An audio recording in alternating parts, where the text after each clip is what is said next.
I watch a lot of cartoons every day. I enjoy so many shows from all of the networks, Nickelodeon, Cartoon Network, and Disney. But ever since I was a child, I always found Garfield to be my comfort character. Even now at 26 years old, he still is. I mean, look at him, he's everywhere in my house, and he's permanently chilling on my arm too. Now, long-term subscribers of this channel know I enjoy movies that are generally considered bad by most folks online, so you can guess where this is going. The 2000s was a strange time for kids movies, but looking back, a lot of risks were being taken. Not everything felt corporate. With this came a lot of bad movies that people still clown on today, and one movie that's mentioned a lot is Garfield from 2004. The film seems to be remembered more for Bill Murray's involvement than the actual movie's plot itself. Despite its online reputation and critic reviews, the film earned over 200 million worldwide, and it introduced Garfield to a new generation, and of course it received a sequel 2 years later. So was Garfield really that bad, or is history being a little bit unfair to the fat orange cat? To answer that question, we need to look back at where Garfield came from originally, how the movie was made, what went wrong, and what went right actually too. Before we do, make sure to hype this video. It's a newish feature that really helps small channels like myself find a wider audience, so give it a click and I'll forever appreciate it. So, Garfield had already been one of the most recognisable cartoon characters for way over 25 years before Hollywood came calling for a movie. He was created by Jim Davis back in 1978. The comic strip quickly became one of the most popular newspaper comics at the time. People loved Garfield's sarcasm and his witty personality, and of course his teasing of his owner John Arbuckle. It made him an instant hit. By the early 2000s, the comic strip had appeared in thousands of newspapers across the world. It had spawned TV specials, a lot of merchandise, and of course the animated series Garfield and Friends. Hollywood had spent years trying to figure out how to bring Garfield to the big screen. But unlike many other cartoon characters, Garfield doesn't really go on epic adventures. Most comic strips revolve around him being a cat. He was lazy, hungry, and sleepy, like most cats. So turning Garfield into a 90-minute film was always going to be pretty difficult.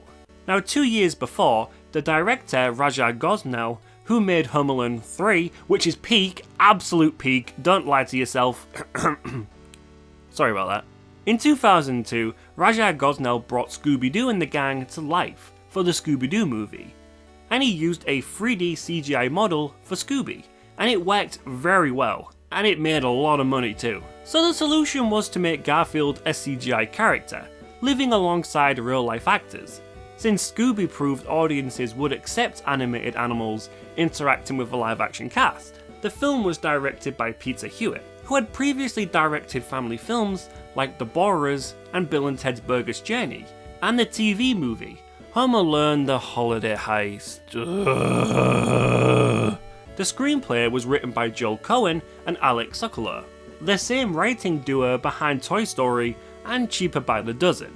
Now, despite sharing the name Joel Cohen, this writer is not the famous director Joel Cohen of the Coen brothers, which Bill Murray reportedly took the part believing that it was written by the Coen brothers. Which, can you imagine a Garfield movie made by those guys? One of the biggest surprise casting decisions was Bill Murray as Garfield. Murray had built a reputation as one of Hollywood's biggest comic actors at the time, starring in films like Ghostbusters, Groundhog Day, and Stripes. Like I said, he believed that Joel Cohen was writing the movie from the Coen brothers. Whether every detail of that story is completely accurate is still pretty debated.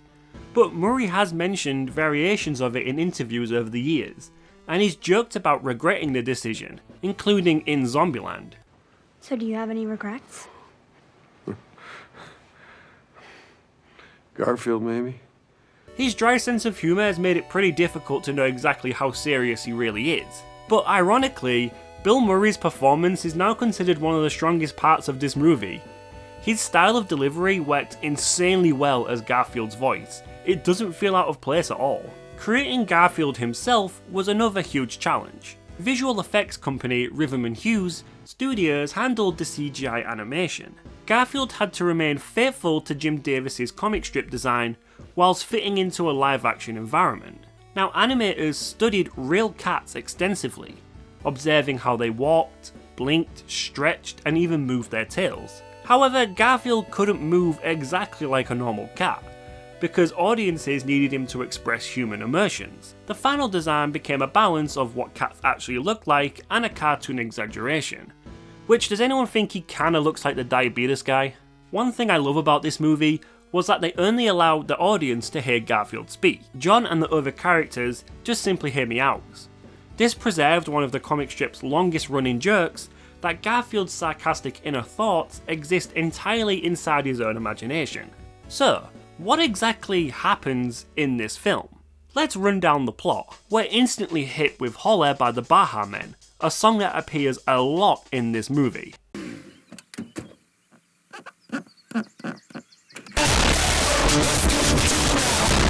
We see Garfield waking up, and he says this. Oh, I hate Mondays. We see Garfield's routine. He's being a dick to John and Nemel, which, why isn't Nemel designed like Garfield? He's just a regular looking cat, like, come on now. We see on TV a guy by the name of Happy Chapman, who is a TV host who works with animals. He hates cats and wants a dog to make him more successful, since he's competing with his younger brother who is a TV anchor. John then takes Garfield to the vets, because John has a crush on Liz, who's the vet. He mistakenly thinks that she's going to ask him out, but instead she asks John to adopt a dog. Now, John being love-struck, he decides to adopt Erdy, and Liz invites him out to go to the local dog show. Now, Garfield naturally hates Erdy, and he starts to think he's being replaced, so Garfield secretly joins John, Erdy and Liz and attends the dog show, which naturally goes bad as the dogs chase Garfield, which allows Erdy to take stage and do his dance performance, which impresses Happy Chapman, who is conveniently there at that time. He wants Erdy for TV, but John rejects the offer, which is much to Chapman's annoyance. When they get home, Garfield does what most cats do and accidentally destroys the house, causing John to kick him out, which gives Garfield the blues. Used to have John to myself, day or night, there was no one else. Now, during the night, Erdy lets Garfield back into the house, but Garfield doesn't help Erdy back in, causing him to chase the pizza guy and get lost in the city. The next day, John is looking for Erdy, and he puts up posters and he forgets that he has a date with Liz, which we get this moment, ladies and gentlemen, of peak acting. Liz, we can't go out tonight. Why not? Odie's run away. What?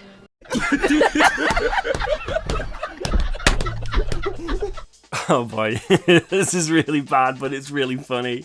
John and Liz then go looking for Erdy.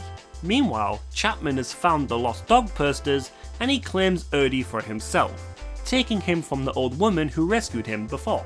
Since Erdy is not ready for TV yet and he needs some training, Chapman decides to go all Hassan mode and bust out the electric dog collar. Meanwhile, Garfield decides that he can find Erdy himself, and with help from Louie, Garfield finds the tower where Happy Chapman is filmed and finds Erdy, only for Chapman to take Erdy out of the studio to get on a train out of the city. John now realises that Garfield is missing too, so him and Liz arrive at the address that Erdy was found in, to be told that Happy Chapman has already taken him away. But before Garfield can rescue Erdy, he's taken by animal control to the pound, which of course all the animals work together and escape. We saw that coming from a mile away. At the train station, Garfield enters the control room, and he causes havoc, which sends Happy Chapman's train back to the station, and with help from other animals, Chapman ends up in the shock collar, and he gets zapped by Garfield and Erdy, and then he's arrested on national TV. You can really tell that the same guy directed this and the Borers, how they all team up to get the main villain. It's very, very similar. Once at home, John, Liz, Erdy and Garfield are all okay, and they live happily ever after. Oh wait, no, this is a 2000s movie. We need to end with a dance number, and that's what exactly happens in this film. That's it. That's the film. It's incredibly simple from start to finish. So, where does this movie's problems begin?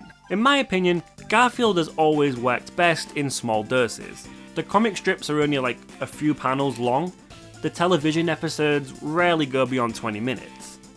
Garfield is a cat who acts like a cat. Not much excitement really to fill a 90-minute movie, so many people thought the addition of other characters to fill out the movie felt incredibly forced, and it wasn't loyal to the original comics. Which I don't mind the addition of like Luca and stuff, it doesn't really do much, but it does feel like it is being stretched with those characters. They feel a little bit unnecessary. A lot of the material that they use in this movie does feel incredibly generic. Happy Chapman, who is played by Steven Tobolowsky, is a standard kids movie villain. His motivations never really become that interesting. He's just mean to Ernie and he's very selfish. Like, he's a nasty person. That's kind of it. And many scenes that he's involved in feel pretty disconnected from Garfield's usual style of humour. A lot of the action sequences in this movie seem included because Hollywood family films were expected to have exciting moments, rather than them just naturally fitting in the story. This causes Garfield to essentially just become a slapstick character. He takes falls, he skateboards down the stairs, and of course he flies around the building's ventilation system. It's like, hey, kids are bored, let's make something crazy happen. Now, critics were pretty harsh when this movie was released. Many reviews argued that the film misunderstood what made Garfield appealing in the first place. Instead of focusing on his observations about everyday life, the movie transformed him into a hero of an adventure film, which does feel a bit weird.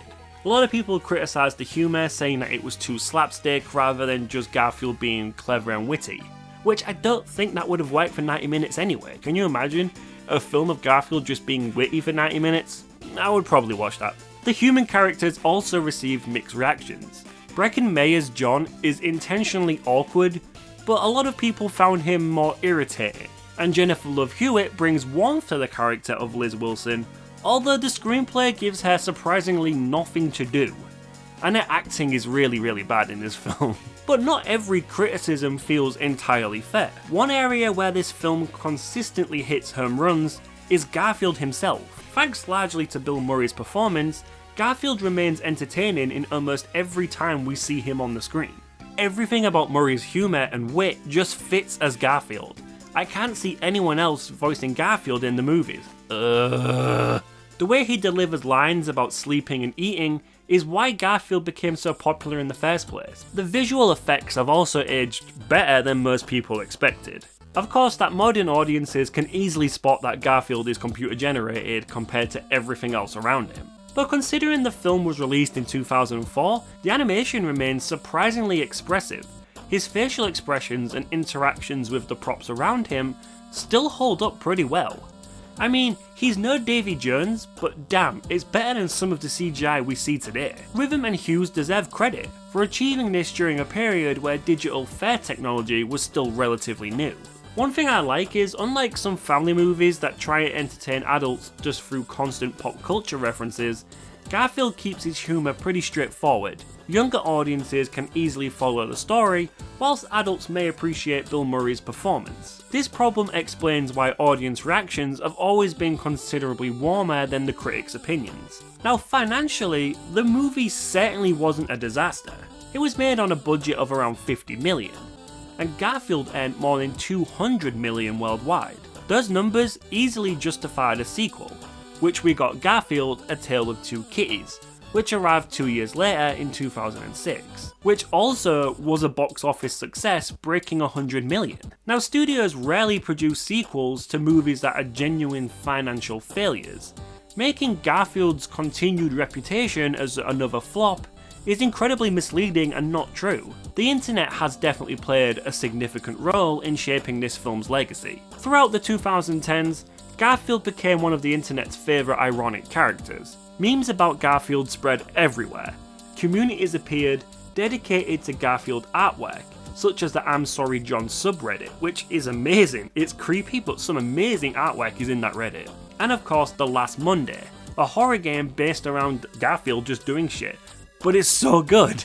As Garfield himself became more popular online, interests in revisiting the 2004 movie naturally increased. The idea that this movie is terrible made people go back to watch it as adults, only to find out that it's not that bad at all. I actually love this movie and I just don't care. I get it, that doesn't suddenly make this movie a masterpiece. The pacing is very uneven, several jokes just fall flat, and a lot of the characters lack any personality with that terrible acting. It does feel like Garfield's humour struggles to kind of work with a broad children's audience, which does feel a little inconsistent. It's a product of early 2000s family filmmaking. It follows all of the cliches. And of course, nostalgia undoubtedly helped this movie. I'm in the same boat with that. It just makes me happy.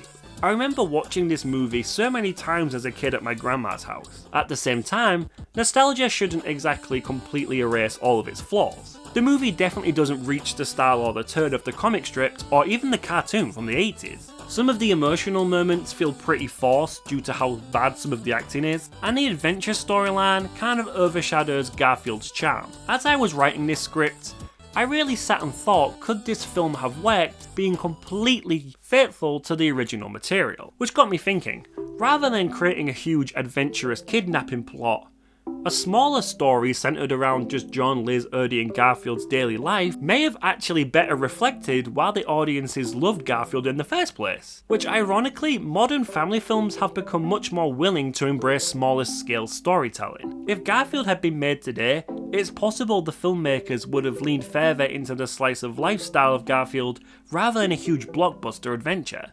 Even Jim Davis himself remained closely involved throughout production. He served as an executive producer, and he ensured that Garfield's personality stayed faithful to what he created. Now, while the adaptations are going to make changes, Davis consistently supported the film and believed it as a great introduction to audiences who had never even read the comics. Looking back more than 20 years later, the harsh critical reaction seems pretty much influenced by people's expectations. Audiences and Garfield fans alike expected something closer to the comic strips, whilst critics compared it against the stronger family films released around the same time period, like the SpongeBob movie or Howl's Moving Castle, which made Garfield appear far weaker by comparison. Now, viewed on its own, however, the film is less disastrous than people remember. It's an enjoyable comedy film. It features a great performance by Bill Murray, surprisingly decent visual effects for its time, and enough Garfield personality to satisfy long-term viewers like myself. I find Garfield way funnier than I should do in this movie. Its biggest weakness isn't that it's a terrible movie, it's that it's a very safe movie. Hollywood took a character who was known for his sarcasm and transformed him into just another family movie hero. In doing so, much of Garfield's unique identity became extremely diluted just to fit familiar storytelling formulas. So is the 2004 Garfield movie really that bad? No it's not. Is it one of the greatest comic strip adaptations ever made? Well, I guess not. It definitely misunderstands the huge appeal of Garfield to begin with, but is it a cinematic disaster that the internet claims that it is? No, not one bit at all. It's a perfectly watchable family film that is funny and it is entertaining despite its flaws. I mean, it was probably never going to hit the same level as the other movies released at that time, but it also deserves way more credit than it usually receives. Sometimes a movie, in my opinion, becomes trapped by its own reputation. People hear for years that it is bad, and they just eventually accept that this movie is bad without actually revisiting it themselves. And Garfield is one of those movies. I recommend that you guys watch this movie. If you go in expecting this disaster that people say it is, you're probably going to be surprised to find a pretty damn good movie. It isn't great, but it isn't terrible. And after more than 2 decades, I guess we could just say the Garfield movie is pretty good. And I think that's a fair verdict to make. I mean, in comparison to other CGI movies like Yogi Bear or the Woody Woodpecker movies, Garfield is a fucking masterpiece. I love this film more than I love Yogi Bear, and I hate Yogi Bear the movie. I guess that's definitely going to become a future video now. That is the end of today's video. I hope you guys enjoyed. Thank you once again, I say every video, for the support on the Looney Tunes video. Over 40k views right now. I was not expecting that. Thank you all so much, I really do appreciate it. If you want me to cover the sequel to this movie, make sure you leave a like and a hype, it helps immensely, and I'll get on to making a video about the sequel as well, or I might talk about Yogi Bear and torture myself. But yeah, that is the end of today's video. Thank you all for watching, and I'll see you guys in the next one. Cheers!